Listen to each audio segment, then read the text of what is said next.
The Greek gods had much in common with Sumerian deities.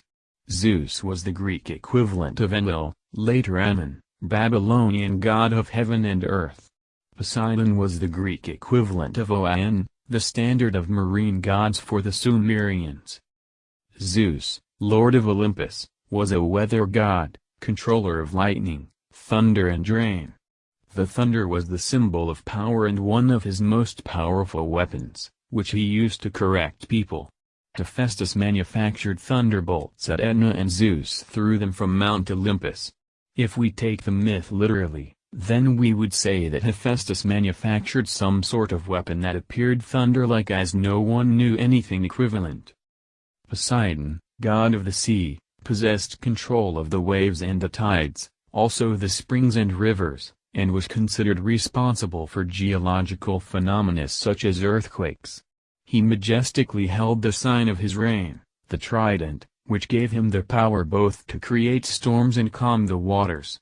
The trident has also been used as a powerful weapon in many other mythologies, which makes one wonder if indeed this kind of weapon existed. Zeus was the youngest son of Cronus, Saturn, grandson of Uranus and Gaia, and Rhea.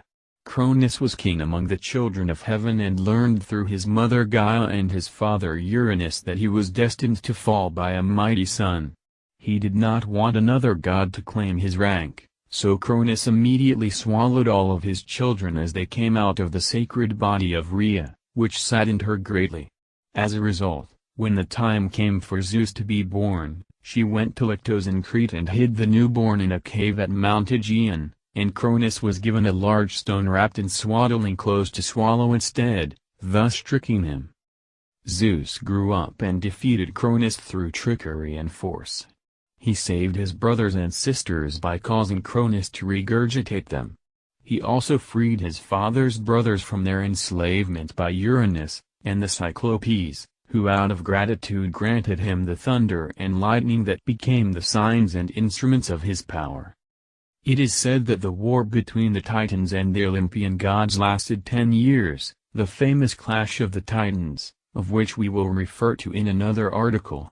After their victory, the Olympians divided the spoils amongst themselves, giving Zeus the power over the air and the sky and Poseidon over the sea and all water bodies, and Hades control of the underworld.